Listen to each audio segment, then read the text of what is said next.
Early the next morning, in the cold light of dawn, Thomas and his friends waited for Spencer. They could see a streak of silver engine puffing towards them. It was Spencer. Thomas felt worried. I can't do this, Percy.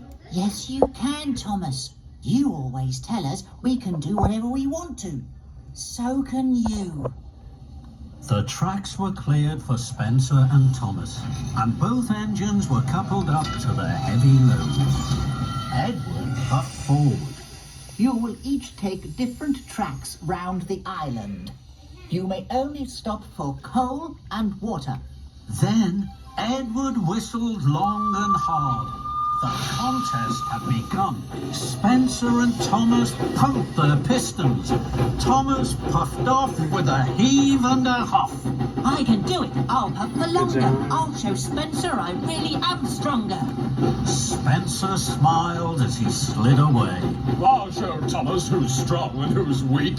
He'll puff home with a squeak and a creak. The other engines watched and worried. Then they blew their whistles long and strong. Good luck, Thomas! Thomas and Spencer puffed round the island. They clickety-clacked along the tracks. They whooshed through woods.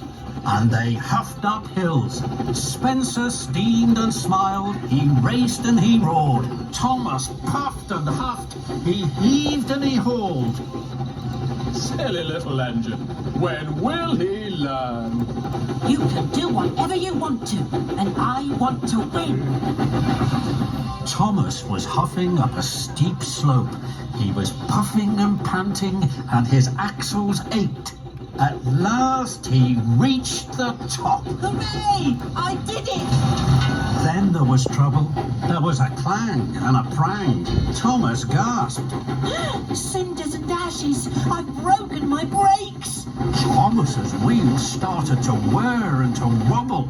He flew faster and faster down the hill. Oh no! Oh, help! Thomas raced down one hill and rattled up the next. Help! I can't stop! Thomas's heavy trucks pushed him on through a junction where Spencer was waiting, Blistering violence. and into some potato trucks.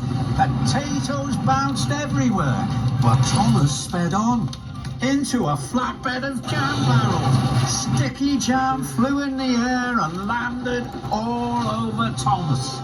But still he went on and found himself rolling along an old rickety track. Ahead, Thomas could see a thick wall of bushes. Fenders and funnels! How can I stop?